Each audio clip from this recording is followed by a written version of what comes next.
Assalamualaikum warahmatullahi wabarakatuh. Senang sekali kita bisa jumpa di podcast kali ini.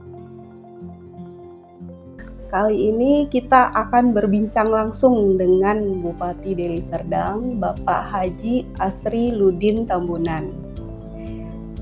Kali ini saya Amelia akan ditemenin oleh Bang Islahuddin Panggabean. Assalamualaikum Pak Bu. Waalaikumsalam Bang Islah. Sebagai dokter nih, pasti sudah terbiasa ini melakukan diagnosa sebelum melakukan terapi. Jadi, jika Deli Serdang dianalogikan sebagai seorang pasien dan dokter sudah melakukan pemeriksaan nih, bagaimana kondisi Deli Serdang saat ini? Apakah sedang sakit? Apakah baik-baik saja? Dan kalau memang sedang sakit, tuh terapi apa yang bisa diterapkan kepada Deli Serdang itu? Seru juga itu pertanyaannya. Baik Mbak Mel. Jadi kalau saya menilai Deli Serdang ini sesudah dilewati oleh pendahulu saya, ya lebih kurang 20 tahun. Menurut saya sudah mempunyai satu kemajuan yang signifikan. Hanya menurut saya Deli Serdang ini saat ini kalau dianggaplah dalam bentuk analogi yang seperti Mbak Amel sampaikan tadi, ini seperti seorang pasien yang menuju sembuh, menuju recovery, ya, karena pondasinya udah diletakkan semua, obatnya udah diberi semua. Nah, tinggal kita menuju recovery dengan cara lebih berintegrasi saja di semua aspek pembangunan, dengan anggaran, dengan pemerintah kabupaten, dengan masyarakat, pemerintah provinsi, pemerintah pusat.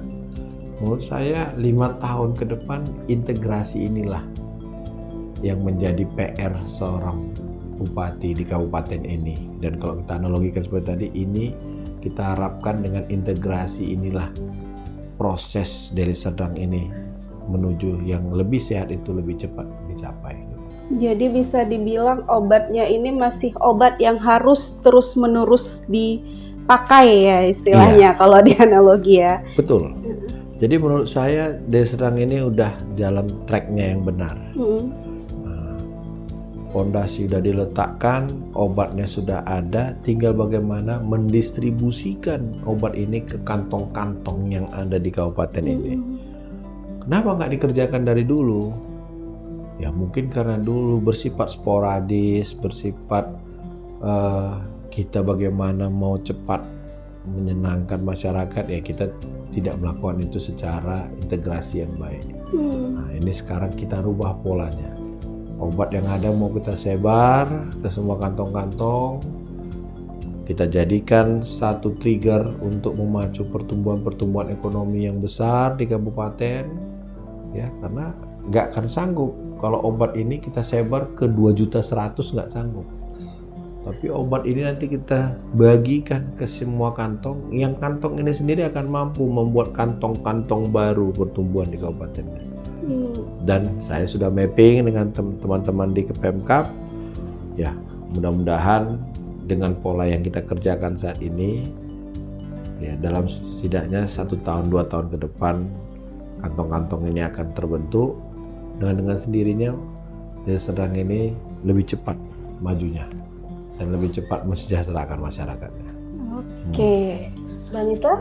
Baik nih Pak Bu, menarik sekali Pak Bu yang tadi Pak Bu sampaikan. Memang Deli Serdang merupakan kabupaten yang besar, baik secara populasi 2 juta warganya Pak Bu, 2.100.000, dan juga wilayahnya juga salah satu terbesar di Sumatera Utara Pak Bu, mengelilingi ibu kota provinsi kan Pak Bu.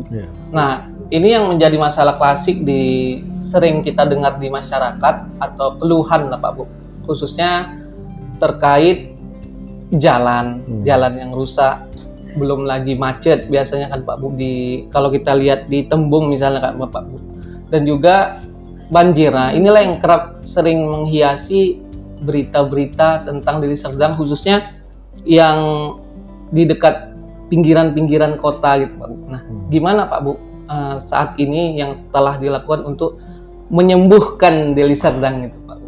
Dari Iya. segi infrastruktur Dari ya. segi infrastruktur Iya. itu. Ya, itu keren itu. Jadi begitu saya pertama duduk, itu yang saya lakukan pertama kali mapping. Ya. Mapping terkait jalan. Nah, saya langsung membagi jalan itu berdasarkan jalan itu 3. Ada jalan utama, ada jalan primer, dan ada jalan sekunder. Jalan utama inilah yang mengelilingi kota Medan ini, yang menghubungkan antar kecamatan. Kalau jalan primer itu yang menghubungkan antar desa, jalan sekunder menghubungkan antar dusun. Nah, jadi ada sekarang kita dapatkan 522 km nih jalan utama. Ini yang mau kita tangani, tapi tidak hanya jalan. Kalau dulu itu tadi pondasi yang diletakkan dulu itu dia bangun jalan, tapi tidak terintegrasi dengan pembuangan, tidak terintegrasi dengan drainase dan yang lainnya. Nah, ini yang sekarang pola baru kita letakkan. Kita bangun drainase dengan jalannya di titik 522 km dulu. Nah, dan ini nanti kita harapkan apa? Ini kita harapkan nanti desa akan ikut membangun drainase yang menjadi wewenang desa sendiri. Jadi anggaran kabupaten gabung dengan anggaran desa, malah nanti beberapa perumahan yang bangun dengan izin PBG-nya kita terbitkan, kita maksimalkan dia mesti punya paret. Ini nanti yang akan menjadi nyatu. Itu yang saya bilang tadi di awal, integrasi itu jadi dulu. Jadi kalau integrasi itu terjadi, ya saya harapkan jalan rusak, jalan yang drainase jelek itu akan terselesaikan. Terkait macet, memang itu tadi Deli Serdang ini kan bisa dibilang dari awal kota yang tidak punya konsep menjadi kota. Ini kabupaten yang dari awalnya tidak dikonsepkan menjadi satu kota besar, yang cuman dalam perjalanannya ternyata ini berubah menjadi kota penyangganya kota Medan. Nah, kita ambil contoh mungkin Tembung, Sempali, Medan Estate. Jadi karena tidak dikonsep dari awal, ya jalan tuh kecil-kecil. Apalagi di daerah Deli Serdang ini ada kebanyakan tanah kebun, tanah PTP. Nah, ini yang jadi tantangan pemerintah kabupaten, bagaimana melebarkan ini semua. Supaya terbuka akses-akses baru agar tidak menumpuk lalu lintas ataupun mobil itu di satu titik jalan.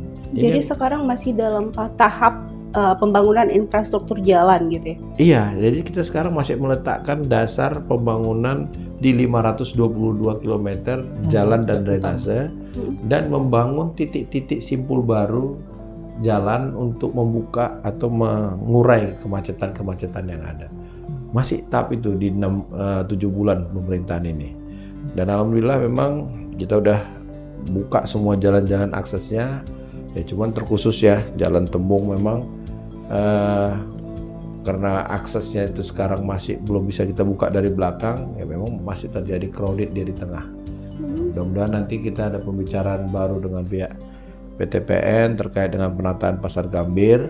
Mudah-mudahan itu akan menjadi solusi yang paling representatif lah menurut saya untuk mengurai itu semua. Untuk mengurangi kemacetannya juga ya? Iya, dan sekaligus menata kota itu sendiri. Pastinya kalau dibilang sekarang ini pundi-pundi APBD itu banyak terhimpun di Deli Serdang ya. Tapi kan banyak yang menyatakan duit yang lumayan banyak, itu tidak sebanding dengan kualitas layanan publiknya gitu. Terus gimana Pak Dokter menanggapi kritikan ini? Iya, terkadang kita selaku orang ya, selaku warga ya, kita hanya melihat dari sisi jumlah angka. Mungkin betul APBD Deli Serdang tuh 4,6 atau 4,7 triliun. Tapi jangan lupa, seperti kita bahas di awal tadi, penduduknya juga 2.100.000. Artinya 4,6 triliun dibagi 2.100.000 orang, itu artinya satu penduduk hanya mendapatkan porsinya 2.100.000. Kalau dengan 2.100.000, dengan tingkat rata-rata ekonomi saat ini, dengan pengeluaran 500.000 per bulan dianggap masih miskin, orang Deli Serdang itu masih miskin. 2.100.000. Iya. Nah, jadi kalau satu keluarga punya ibu, bapak, 2 anak, penghasilannya hanya 4 juta, Habis lah itu ya, habis, jika berarti dibagi. memang masih miskin di Deli Serdang. Nah, harusnya ini mesti keluar dari situ, mesti di atas 3 juta per orang, 3,5 juta per orang. Jadi harus tambah lagi Harus sebenarnya tambah dari PAD-nya sebenarnya. PAD itu ya. Nah, jadi kalau yang sekarang itu dianggap banyak, tapi kenyataannya sebenarnya tidak. Karena Itu nggak berpengaruh dengan besarnya wilayah, itu pengaruh. sangat berpengaruh. Bayangkanlah jalan kita itu lihat tadi yang udah diletakkan pondasinya sama pendahulu saya itu dari 1.000 kilo menjadi 3.900 kilo. Jadi 3.900 kilo ini butuh penanganan semuanya. Uang yang bisa diputar itu lebih kurang hanya paling banyak hanya uang anggaran bebasnya hanya 1 triliun. Selebihnya udah maksud ke dalam anggaran-anggaran yang ditetapkan pemerintah pusat. Baik dalam bentuk dana alokasi khusus, bentuk dana alokasi umum yang special grant dan yang lainnya. Jadi yang bebas betul itu hanya 1 triliun lebih, 1,1 triliun. Belum lagi itu 1,1 dipotong lagi untuk gaji P3K, habis itu membayar lagi untuk BPJS PBI. Sekarang ini BPJS PBI-nya udah saya naikkan dari dulu kepala daerah sebelum saya masih di 100 miliar, 110 miliar. Sekarang di era saya 7 bulan jadi kepala daerah itu saya naikkan lompat jadi 200 miliar. 200 miliar rumah. Jadi P3K 200, PBI 200 udah 400. Sisa 600. Itulah yang dibagi untuk bangun drainase, bangun jalan, bangun pertanian, bangun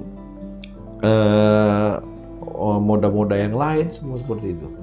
Ini yang menjadi salah satu tantangan bagi kepala daerah. Ya, contohnya nggak hanya saya, semua kepala daerah se-Nusantara ini.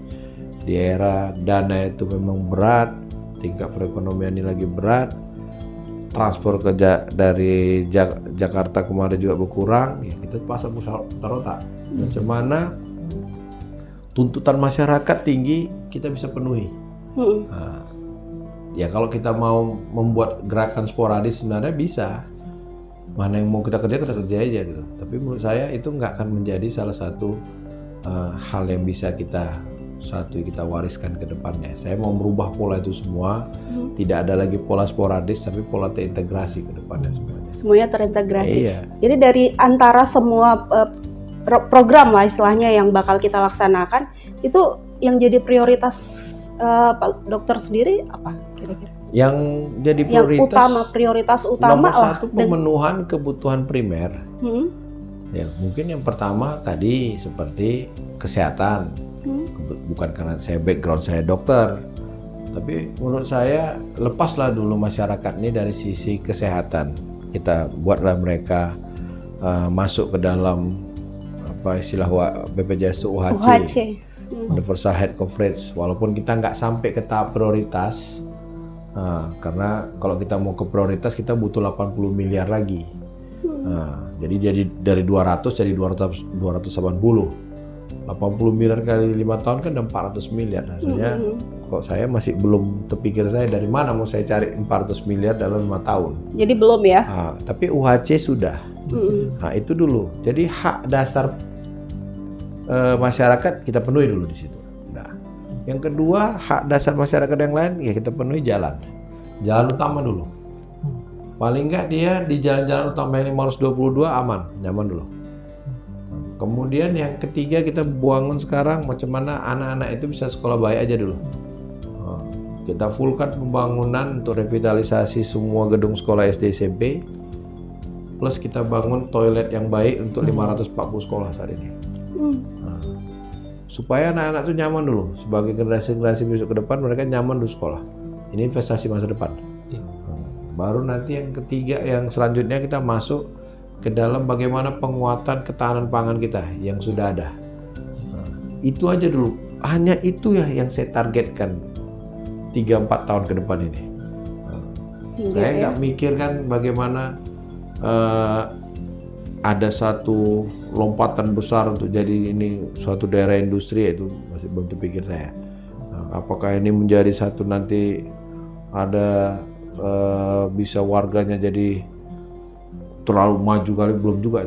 3 itu aja integrasi ini kita jalankan selama 3-4 tahun itu udah lompatan besar. Ini menarik Pak Bu, terkait yang anak tadi.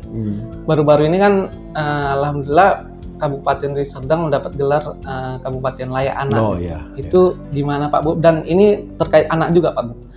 Memang ini menjadi masalah di Sumatera Utara secara umum. Mungkin saya mau mendengar pendapat dan solusi Pak Bu terkait yang anak, khususnya anak ini kan, dan juga kesehatan, narkoba dan juga tawuran gitu Pak Bu. Yang mungkin secara umum di Sumatera Utara sama merasakan. Dan tentang ini Pemkab apa yang dilakukan Pak? Jadi itulah kayak hidup ini kadang-kadang ada sesuatu yang gak terduga ini Bang Islah gitu. Jadi sebelum saya kemari, saya jumpa dulu tadi dengan pemuda lintas agama. Ada pemuda lintas agama dari Islam, Kristen, Hindu, Buddha semua yang menyatakan dukungannya terhadap program pemerintah.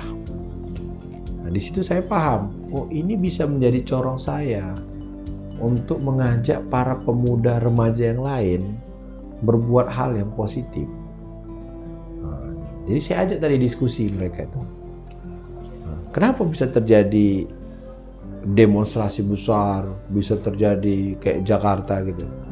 Itu tadi karena nggak ada satu sosok ataupun satu wadah yang membawahi mereka. Nah, ini yang barusan saya bangun tadi. Ini baru kemarin saya jumpa mereka, itu yang mau kita bangun. Nah, artinya dengan nanti ini berjalan, ya, yang ikut-ikut geng motor itu kita tarik, yang ikut-ikut tawuran itu kita tarik, masuk ke dalam wadahnya pemuda ini. Dan tidak hanya di situ aja, tadi saya sudah bilang, bagaimana supaya orang tidak terikut ke dalam hal-hal yang negatif. Tentu menurut saya lingkungan itu hanya 2. Lingkungan saat ini untuk kalau anak sekolah, lingkungan itu hanya 2, lingkungan sekolah, lingkungan rumah. Kita perbanyak aja mereka di lingkungan sekolahnya. Jadikan sekolah itu menjadi rumah keduanya. Jangan hanya anak sekolah itu hanya pulang pulang jam 2 pulang ya. Buat karena itu kegiatan di sekolah. Ini yang kita bangun sekarang di Deli Serdang. Di sekolah itu orang bebas beraktivitas. Kita siapkan internetnya, kita siapkan lahannya, apa semua kita siapkan. Biar lama-lama anak itu di sekolah. Jadi nggak punya dia waktu untuk berinteraksi dengan hal-hal yang negatif seperti narkoba, geng motor, ataupun perkumpulan-perkumpulan lain yang justru membuat hal-hal yang nggak produktif. Jadi ini yang kita bangun sekarang. Nah, dengan kita revitalisasi sekolah, kita jadikan sekolah itu rumah kedua, nanti ada lagi dari sisi pemudanya yang akan menjaga mereka supaya mereka terus beraktivitas. Inilah harapannya. Kalau terkait dengan Kabupaten Layak Anak, ya itu tadi, menurut saya, ya saya bangga ya kabupaten ini dapat penghargaan Kabupaten Layak Anak, apalagi tahun ini naik nih nilainya nih. Dan ini hanya salah satunya kabupaten di provinsi yang dapat. Menurut saya ini menjadi motivasi aja sama saya. Mesti harus ada lagi yang kita kerjakan lebih untuk itu. Dan saya memang udah menganggarkan tahun ini pembangunan alun-alun di tiap kecamatan. Jadi 22 kecamatan kita akan bangun area terbuka yang bisa menjadi tempat interaksi masyarakat dari situ. Baik itu jogging track apa, tempat jualan dan segala macamnya. Itu yang kita harapkan nanti menjadi titik sentral baru, titik pertemuan baru warga-warga kecamatan di Kabupaten Deli Serdang ini, agar mereka tidak lagi bergeser ke arah-arah lain.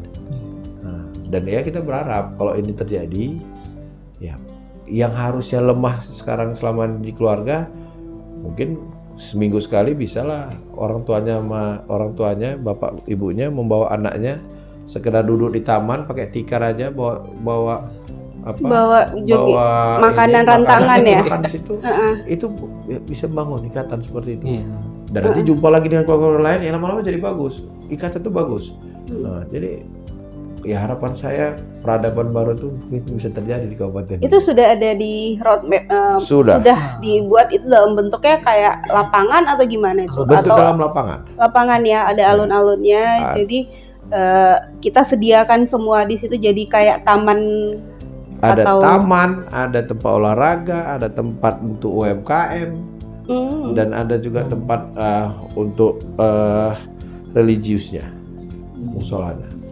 Tadi Pak Dokter ada bilang tuh soal sekolah ya, sekolah yang biasanya jam 2 itu akan kita usahakan siswa tetap berada di sekolah gitu, lebih banyak. Itu dalam bentuk ekstrakurikuler atau lainnya itu? Tidak hanya ekstrakurikuler. Jadi sekolah itu menjadi satu tempat kumpul-kumpul anak itu lagi.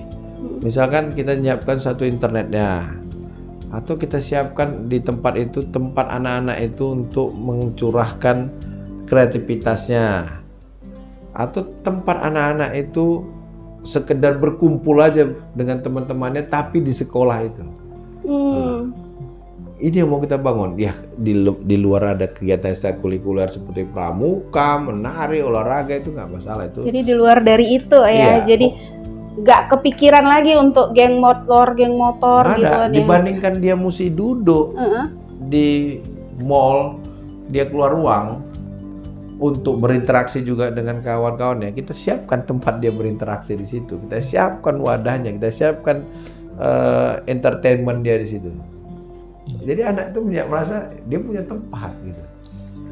Baik Pak Bub, ini kan terkait kebijakan Pak Bub yang tadi ada punya mimpi 4 tadi, tentang jalan, tentang anak-anak, juga tentang pendidikan tadi Pak Bub. Nah, terkait hal itu kan tentu Pak Bub perlu persetujuan dengan DPRD atau legislatif lah Pak Bub. Bapak sebagai eksekutif dan DPRD sebagai legislatif tentu merupakan satu kesatuan untuk mewujudkan kebaikan buat masyarakat. Sejauh ini gimana Pak Bub hubungannya dengan legislatif?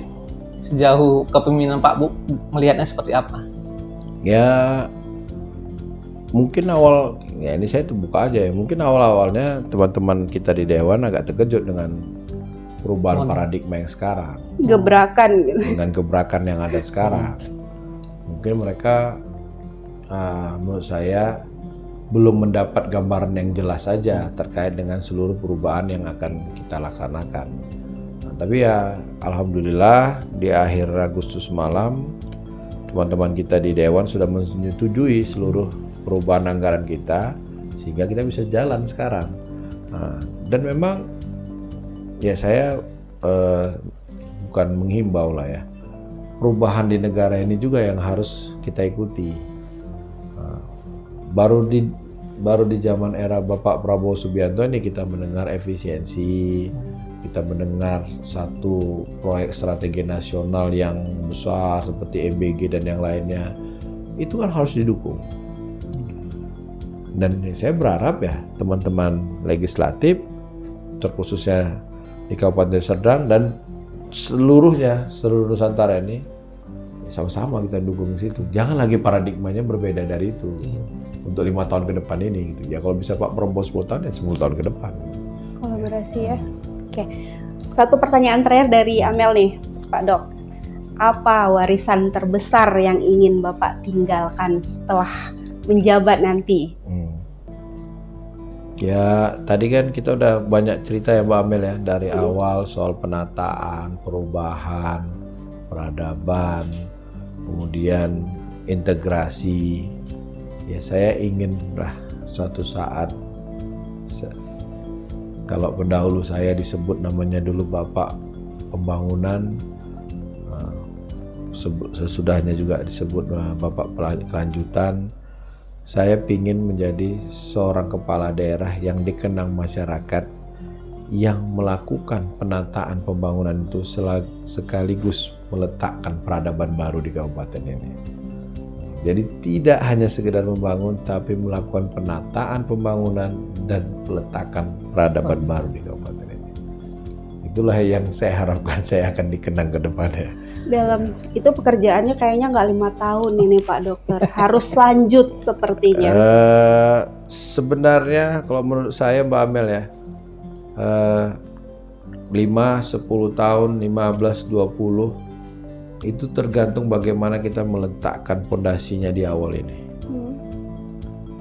Nggak akan adalah satu pun kepala daerah, walaupun dia pasti setiap kepala daerah itu akan pingin mempunyai legasi masing-masing, tapi dia nggak akan berani keluar dari patron yang bagaimana berurusan langsung sama masyarakat itu.